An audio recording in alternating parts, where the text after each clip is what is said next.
નમસ્કાર વિદ્યાર્થી મિત્રો, આજે આપણે ધોરણ 12 સબ્જેક્ટ ઇંગ્લિશ ની પેપર સ્ટાઇલ કવર કરવાની છે. પેપર એ સબ્જેક્ટ વિશે એની રૂપરેખા ક્લિયર હશે તો માર્ક લાવવા ખૂબ જ સરળ થઈ જશે. અને આ વિષયમાં તો તમને ખાસ કહેવાનું થાય મારે કે જો પેપર સ્ટાઇલ સમજાતી નથી તો તમારા માર્ક જે છે કે અમુક જે આવવાના છે આવશે જ નહીં, કારણ કે આ સબ્જેક્ટ આપણા માટે થોડો ટફ છે. હવે ટફ સબ્જેક્ટમાં પહેલી બાબત કે આની પેપર સ્ટાઇલ વ્યવસ્થિત તૈયાર કરી નાખી. પ્રશ્નો, બીજા વિષયમાં પ્રશ્નો તૈયાર કરવાના, જવાબ તૈયાર કરવાના, સમય એવું નહીં. એ પહેલા પેપર સ્ટાઇલ તૈયાર કરો, પછી આગળ વધો, તો જ માર્ક લાવી શકશો, નહીંતર માર્ક આવશે નહીં. કારણ કે જ્યારે પેપર સ્ટાઇલ સામે આવે છે ત્યારે જો આ શબ્દો અહીં આપ્યા છે એ જ ન સમજી શકીએ તો પછી એના જવાબ કઈ રીતના આપણે તૈયાર કરશું. ઘણું બધું અહીંયા લખ્યું છે, ઘણા બધા નામ બીલા લાઈનમાં લખ્યા, ત્રણ સેન્ટેન્સમાં સૂચના છે. જો આપણે રીડ નથી કરી શકતા તો આપણે માર્ક નહીં આવી શકે. અને એક્ચ્યુઅલી ત્રણ લાઈનમાં જે સૂચના લખી છે, જવાબ એનો બની શકે એક શબ્દમાં હોય, જવાબ બની શકે એમસીક્યુ ના રૂપમાં હોય, જવાબ બની શકે ટ્રુ ફોલ્સ ના રૂપમાં હોય. એટલે પેપર સ્ટાઇલ સમજવી ખૂબ જ જરૂરી છે. હવે અહીંયા આપણે સેક્શન એ જોઈએ, જેના માર્ક છે 17. શરૂઆતમાં જ રેડ માર્કરનો ઉપયોગ કર્યો છે. રેડ માર્કર જે છે એ એટલા માટે ઉપયોગ કર્યો છે કે આ બધું જે છે ઓબ્જેક્ટિવ છે, બધું ઓબ્જેક્ટિવ છે. રોકડા માર્ક લઈ શકો તમે આમાં.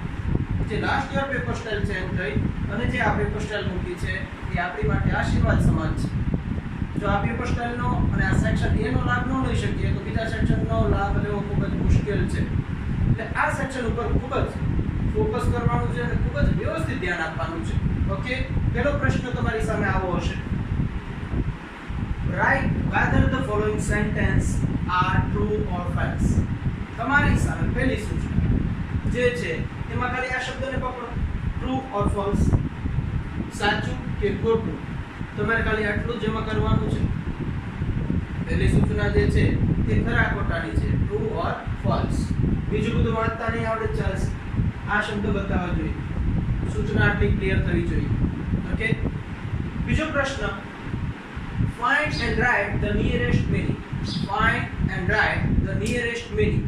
તો આ સૂચનામાં તમારે નિયરેસ્ટ મીનિંગ ઉપર ધ્યાન દેવાનું છે. નિયરેસ્ટ મીનિંગ એટલે કે સમાનાર્થી શબ્દો, સિનોનિમ્સ. તમને એક શબ્દ આપ્યો હશે, એની સામે બીજા 4 શબ્દ હશે.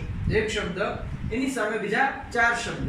તો એમાંથી જે મૂળ શબ્દ તમને આપ્યો છે એનો નિયરેસ્ટ મીનિંગ કોણ છે? પહેલો શબ્દ છે, બીજો શબ્દ છે, ત્રીજો છે કે ચોથો છે? એ નિયરેસ્ટ મીનિંગ જે છે એ તમારે માત્ર આઈડેન્ટિફાઈ કરવાનો છે. એટલે જે માહિતી આપી એમાંથી નિયરેસ્ટ મીનિંગ એટલે સમાનાર્થી શબ્દ, આટલું યાદ રાખવાનું. બરાબર છે? આ શબ્દ ઉપર જવાનું. રેડી? ઓકે.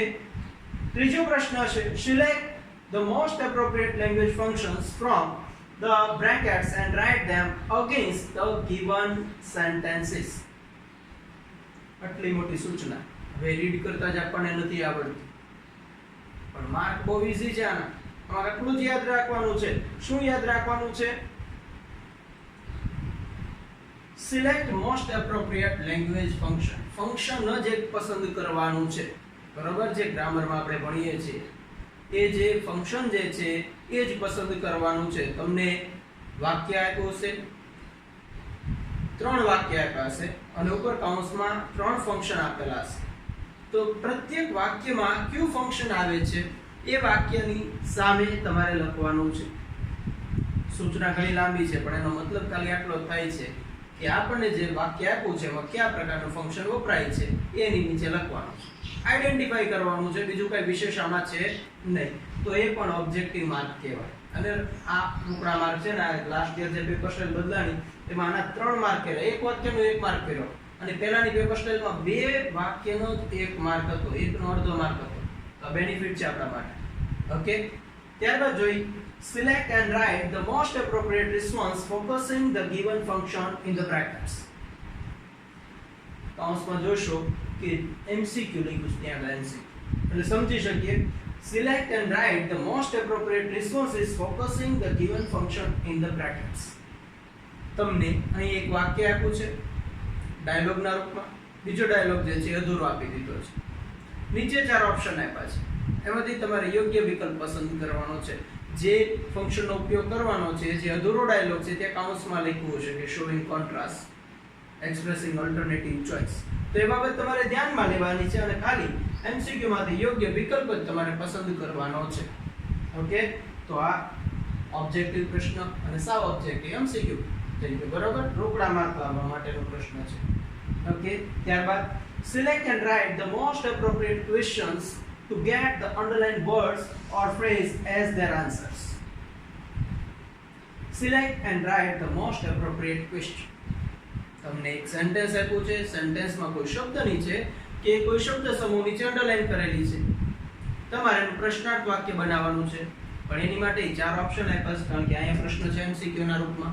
નીચે 4 ઓપ્શન આપ્યા છે. અંડરલાઈન કરેલા વર્ડ્સ જે છે એ તમારે ડબલ શબ્દમાંથી કે પ્રશ્નાર્થ વાક્યમાંથી કયા વિકલ્પ ઉપર તમે જઈ શકો, ખાલી એટલું જ વિચારવાનું છે. MCQ રૂપમાં છે.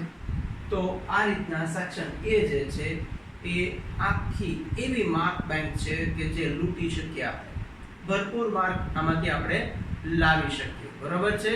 તો હવે આ ની જેટલી સૂચના છે એ સૂચનામાં આપણને હજી જો ન સમજાતું હોય તો એના એક એક શબ્દનું મીનિંગ અર્થ જે છે એ લખી રાખો. એનો અર્થ લખી રાખેલો હશે તો એ કામ લાગશે, કારણ કે આવા માર્ક તો જવાનો જ દેવાય. રેડી? ઓકે, ચાલો હવે આપણે આગળ વધીએ છીએ સેક્શન 2 ઉપર. ઓકે, સેક્શન A બાદ સેક્શન 2 ઉપર જઈએ. ત્યાં 2 પ્રશ્નો ડિસ્ક્રિપ્ટિવ છે અને એક ઓબ્જેક્ટિવ છે. જોઈએ કઈ રીતના છે પેપર સ્ટાઇલમાં પ્રશ્નો. પહેલું, read the extracts and answer the questions. Read the extracts and answer the questions. એમાંના છે આ પ્રશ્ન. પેરેગ્રાફ આપેલો છે, પેરેગ્રાફની નીચે પ્રશ્નો છે અને જવાબ લખવાના છે. પણ 10 માર્ક આપ્યા છે. એક પ્રશ્નનો જવાબ 1 માર્કનો જ છે. એટલે 1 માર્ક ની માટે જવાબ લખવાનો છે. એની માટે તેને ખોટી લાઈનો ન ભરી દેવી. બરાબર? ટેક્સ્ટ બુકના તે આપણા જે 10 યુનિટ છે એ 10 યુનિટમાંથી તમારે કોઈ પણ 5 રીડ એમાંથી હશે અને પેરેગ્રાફ હશે, એમાંથી તમારે એક પેરેગ્રાફની નીચે 2 પ્રશ્ન એના જવાબ આપવાના છે. ટોટલી ટીબી એટલે કે ટેક્સ્ટ બુક આધારિત પ્રશ્ન. બીજી સૂચના જોઈએ, write short notes focusing on the questions. Write short notes, બહુવચન છે ત્યાં. બરાબર? focusing on the questions. જે શોર્ટ નોટ જે છે તમારે લખવાની છે એની 3 આપેલી છે, એમાંથી તમારે 2 લખવાની છે. શોર્ટ નોટના ટાઇટલની નીચે ઓલરેડી પ્રશ્નો આપેલા હશે, તો એ પ્રશ્નોના જવાબ આવે એ રીતના શોર્ટ નોટ આપણે તૈયાર કરવાની છે. બરાબર? માર્ક છે એના 6.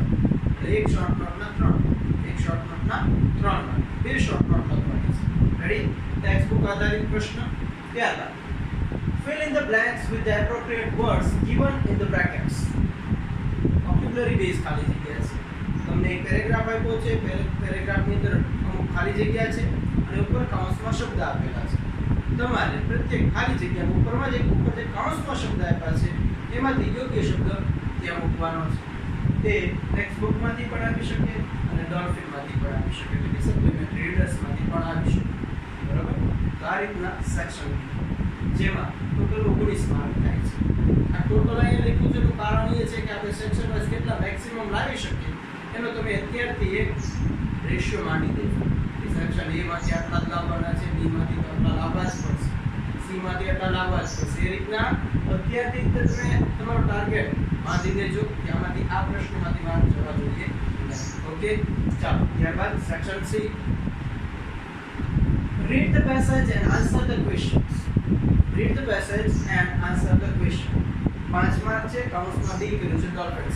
સપ્લિમેન્ટરી રીડિંગનો આખો પેસેજ હશે. કોઈ પણ સપ્લિમેન્ટરીના જે આપણા યુનિટ્સ છે એમાંથી કોઈ પણ યુનિટનો એક પેરેગ્રાફ હશે, એની નીચે પ્રશ્ન હશે.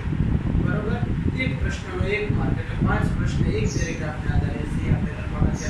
જે આ ટેક્સ્ટ બુક આધારિત છે એવી જ રીતના આ સપ્લિમેન્ટરી રીડિંગ બેઝ આધારિત છે. ઓકે, ત્યારબાદ read the following passage and write its summary. Give a suitable title to it. એક પેરેગ્રાફ આપ્યો છે, એની સમરી રાઇટ કરવાની છે તમારે, સંક્ષિપ્તીકરણ છે. ગુજરાતીમાં ઓલરેડી તમે કરો છો, તો ઇટ્સ સમરી સંક્ષિપ્તીકરણ કરવાનું છે અને એને ટાઇટલ દેવાનું છે, એને નામ આપવાનું છે. જે પેરેગ્રાફ આપ્યો છે એ વાંચી અને એને રિવાઇઝ કરી અને એને એક નામ દેવાનું છે. એના માર્ક છે 5. કોમ્પ્રિહેન્શનનો પ્રશ્ન 5 mark. Read the news clipping and answer the question. ત્યારબાદ read the news clipping and answer the question. તમને ન્યૂઝપેપરની કોઈ પણ ક્લિપ આપી છે, કોઈ પણ રિપોર્ટ આપ્યો છે, અહેવાલ આપ્યો છે, એ તમારે વાંચવાનો છે અને એની નીચે 5 પ્રશ્નો હશે. એ 5 પ્રશ્નોના જવાબ તમારે લખવાના છે. બરાબર? એક પ્રશ્નનો 1 mark. Ready? Okay. Read the stanza and answer the questions given below. અહીં ખાસ ધ્યાન આપજો. આપણે જે મેઇન ટેક્સ્ટ બુક છે, મેઇન ટેક્સ્ટ બુકમાંથી જે પોએમ આપણે રીડ કરવાના છે, જે પોએમ આપણે ભણવાના છે, એના આધારે ક્વેશ્ચન આન્સર હશે. પણ અહીં જે 5 માર્ક આપ્યા છે એમાં એક સ્ટાન્જાની નીચે 3 પ્રશ્ન હશે, પછી બીજો સ્ટાન્જા આપ્યો હશે, એની નીચે 2 પ્રશ્ન હશે. એકંદરે 20 સ્ટાન્જા અહીંયા હશે આપણી સામે. ઓકે? તો એ આપણે જે પોએમ છે એનું વેઇટેજ 5 માર્ક છે. જે બધા રીડમાંથી આપણે પોએમ કવર કરશું 5 માર્ક છે. એના ક્વેશ્ચન આન્સર આપણે ખૂબ જ ટફ પડતા હોય છે. પ્રેક્ટિસ મેક્સિમમ કરજો. ઓકે? ચાલો. તો સેક્શન સી છે એના 20 માર્ક છે. ઘણા બધા માર્ક છે. બરાબર છે? જેમાં ટેક્સ્ટ બુક આધારિત જોવા જઈએ તો આ એક પ્રશ્ન 5 માર્ક માટે બાકી જોવા જાઓ તો સપ્લિમેન્ટ રીડિંગ અને કોમ્પ્રિહેન્શન. રેડી? તો એ માર્ક મારી મેક્સિમમ કવર કરવા આપણે પ્રયત્ન કરીશું. ઓકે? ચાલો હવે સેક્શન ડી તરફ જઈએ. Section D. સેક્શન ડી જે છે એમાં ખૂબ જ અગત્યના ટોપિક આવે છે જેની ઉપર આપણી ખૂબ જ સારી પ્રેક્ટિસ છે, ખૂબ જ સારો આપણો મહાવરો છે અને આપણે એમાંથી માર્ક ક્યારે લાવીએ છીએ. એમાં પહેલી સૂચના એવી છે do as directed. Do as directed. Mark છે ના 4. 2 પેરેગ્રાફ આપ્યા છે એમાં. એકના 2 માર્ક છે, બીજાના પાછા 2 માર્ક. એવી રીતના એક પ્રશ્નના 2 માર્ક છે. જેમાં સૂચના આપી હોય તમારે ટેન્સમાં ફેરવવાનું છે, એક્ટિવ પેસિવમાં ફેરવવાનું છે કે જેન્ડર પરિવર્તન છે કે પછી સિંગ્યુલર પ્લુરલ, એકવચન બહુવચનમાં ફેરફાર. કોઈ પણ રીતના જે પેરેગ્રાફ આપ્યો છે આવી રીતના આપણે ફેરવવાનો છે. 10માં પ્રેક્ટિસ કરેલી છે, 9માં પ્રેક્ટિસ કરેલી છે, 11માં કરેલી છે આ પ્રશ્નોની. એટલે આપણી માટે નવી બાબત નથી. બરાબર? Do as directed. એમાં 2 પ્રશ્નો હશે ટૂંકમાં. ઓકે? ત્યારબાદ render the following dialogue into indirect speech. Indirect speech. બરાબર? 4 માર્કમાં. 10માં 3 માર્કમાં તમે પ્રશ્ન આપીને આવ્યો છો. અહીંયા 4 માર્કમાં એ પ્રશ્ન છે. ઇનડાયરેક્ટમાં ફેરવવાનો છે. ડાયલોગ આપ્યા છે અને તમારે ઇનડાયરેક્ટમાં કન્વર્ટ કરવાના છે. ઓકે? ત્યારબાદ મેં રેડ માર્કરનો ઉપયોગ પાછો કર્યો છે, એટલે કે ઓબ્જેક્ટિવ છે અહીંયા આગળ. આ માર્ક લેવા વધારે સરળ છે. તો એમાં પહેલો પ્રશ્ન complete the sentences using the function and words given in the brackets.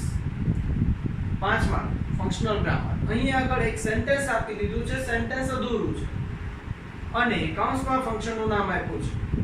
તો બીજો કોઈ જેનાથી વાક્ય પૂરું કરવાનું છે એની હિન્ટ આપેલી છે, તમારી વાક્ય કમ્પ્લીટ કરવાનું છે. એવા 5 પ્રશ્નો અહીંયા છે. 5 એવા સેન્ટેન્સ આપ્યા છે. 5 સેન્ટેન્સ તમારે કવર કરવાના છે. Functional grammar base. બરાબર છે? ખાલી એક કી આપી દીધી છે, એક હિન્ટ આપી દીધી છે, એના આધારે વાક્ય પૂરું કરવાનું છે. માર્ક ઈઝીલી લઈ શકાય એવો પ્રશ્ન. ફંક્શન થોડા આવડવા જોઈએ તો માર્ક આવી શકે. ઓકે? ત્યારબાદ combine the following sentences and make a meaningful sentence.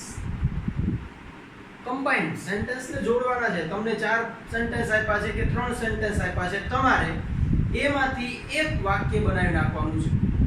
જેની માટે તમે કન્જંક્શન, ફંક્શન, ગ્રામર કોઈ પણ ટોપિકનો ઉપયોગ કરી શકો, પણ વાક્યનો અર્થ જળવાવો જોઈએ.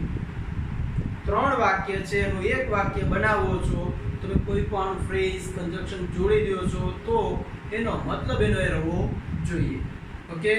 તો એ રીતના કમ્બાઇન ધ સેન્ટેન્સ. માર્ક છે એના 3. ઓકે? ત્યારબાદ rewrite the paragraph correcting the errors. એક પેરેગ્રાફ આપ્યો છે, એમાં કોઈ પણ 4 જગ્યા અંડરલાઈન કરેલી છે અને ભૂલ છે.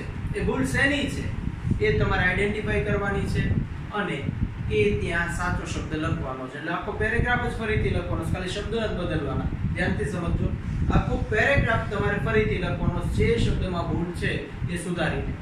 આ ટોપિકની અંદર બધું ગ્રામર આવી જશે. આ સૂચના જે છે એ સૂચનાની અંદર ગ્રામરના બધા ટોપિક આવી જશે. માટે જ આપણે ગ્રામર જે છે એ બેઝિક લેવલથી સ્ટાર્ટ કરીશું. કારણ કે આનો 1 માર્ક બની શકે આર્ટિકલનો એક હોય, આનો 1 માર્ક બની શકે પ્રોનાઉન નો પણ હોય, બરોબર છે. આનો 1 માર્ક ટેન્સ ના આધારે પણ હોય કે વર્બ ફોર્મ ના આધારે પણ હોય, તો એવા 1 માર્ક જવાનો જોઈએ. એટલા માટે આપણે બેઝ થી જ ગ્રામર સ્ટાર્ટ કરવાના છીએ. ઓકે, તો ચાલો સેક્શન ડી તમારી સામે છે. માર્ક નું કેલ્ક્યુલેશન એકવાર કરી લઈએ. 4 4 8 8 અને 5 13 13 અને 3 16 16 અને 4 20 માર્ક જે છે એ આ સેક્શનમાં છે. તમારી સામે આ સેક્શન જે છે એના પણ 20 માર્ક છે. માની લેજો, ધારી લેજો કેટલા આમાંથી લાવી શકશો. ઓકે, હવે લાસ્ટ સેક્શન ઉપર જઈએ. સેક્શન ઈ જે ટોટલી ડિસ્ક્રિપ્ટિવ છે. ઓકે, સેક્શન ઈ તમારી સામે છે ડિસ્ક્રિપ્ટિવ રાઇટિંગમાં. રાઇટિંગ સેક્શનમાં આખો પાર્ટ છે. Study the following table and write 100 sentences about it. તમને કોઈ પણ એક ડેટા આપ્યો છે, કોઈ પણ એક ડાયાગ્રામ આપ્યો છે, કોઈ પણ એક ટેબલ આપ્યું છે, કોઈ પણ એક ફ્લો ચાર્ટ આપ્યો છે, એના પર તમારે 10 વાક્ય લખવાના છે. બરાબર છે. ઇન્ફોર્મેશન ટ્રાન્સફર કરીને આ ટોપિકને આપણે લઈ શકીએ. બરાબર છે. જે ડાયાગ્રામ આપ્યો છે, ટેબલ કોઈ પણ ચિત્ર આપ્યું છે, એના વિશે તમારે 10 વાક્ય લખવાના છે. માર્ક છે એના 5. ઓકે, ત્યારબાદ write a paragraph in about 150 words using the points given in the brackets. તમારે એક પેરેગ્રાફ લખવાનો છે, એટલે કે એસે રાઇટિંગ છે, નિબંધ લખવાનો છે, જેમાં તમને ઓલરેડી પોઈન્ટ્સ આપેલા હશે.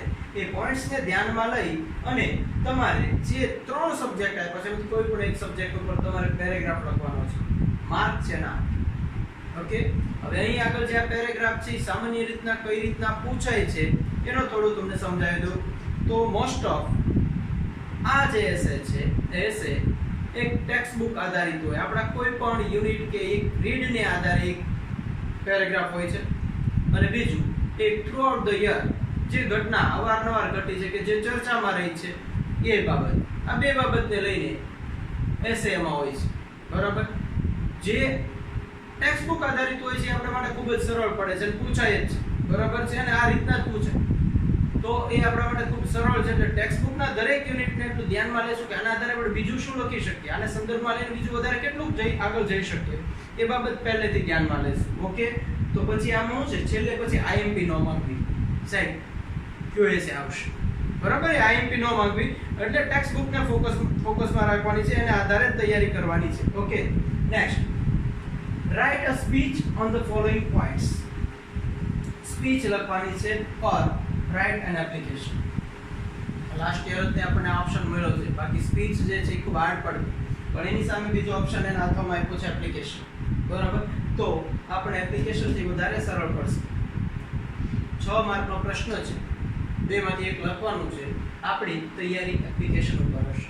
ઓકે, ત્યારબાદ write an email or write a report focusing on the given points. તો અહીં આગળ આપણે write an email ઉપર જશું, જેના 5 માર્ક છે. તે લખો કે રિપોર્ટ લખો, પણ આ ફોર્મેશન આધારિત છે, ફોર્મેટ પ્રમાણે લખવાનું હોય છે, એમાં માર્ક વધારે આવવાની સંભાવના છે, એટલે આપણે આની ઉપર જશું. ઓકે, તો આ જે સેક્શન ઈ જે છે એ પણ ટોટલી 24 માર્કનું થાય છે. હવે આ બધા જે સેક્શન વાઇઝ માર્ક આવ્યા, એમાંથી તમે કયા સેક્શનમાં સૌથી વધારે માર્ક લાવી શકશો, બરાબર છે, અથવા કેટલા માર્ક લાવી શકશો એનો ટાર્ગેટ અત્યારથી જ નક્કી કરી નાખજો કે આમાંથી આપણે આટલા લાવવાના છે. તો એટલી મહેનત આ વર્ષ દરમિયાન થશે. આમાંથી 24 માંથી 20 લાવવા છે તો એ પ્રકારે મહેનત કરવી પડશે. બરાબર. એ પ્રમાણે પ્રશ્નો ઉભા કરવા પડશે, એ પ્રમાણે જવાબ લેવા પડશે. તો અત્યારથી જ ટાર્ગેટ માંડો કે આ સેક્શનમાં મારે અહીં સુધી જવાનું છે. તો ત્યાં સુધી જવાનું છે તો એ માટે મહેનત કેટલી જરૂરી છે, ક્યાં ક્યાં ટોપિક જોવા પડે એમ છે, કેવી કેવી ડિફિકલ્ટીઝ આપણી સામે આવી શકે એમ છે. ડિફિકલ્ટીઝના સોલ્યુશન માટે અમને પ્રશ્ન પૂછો અને ટોટલી જે 100 માર્કની પેપર સ્ટાઇલ છે એમાંથી મેક્સિમમ માર્ક જે છે એ કવર કરવા માટે આપણે પ્રયત્ન કરીએ. ઓકે ફ્રેન્ડ્સ, તો પેપર સ્ટાઇલને આધારે આગળ વધો. All the best.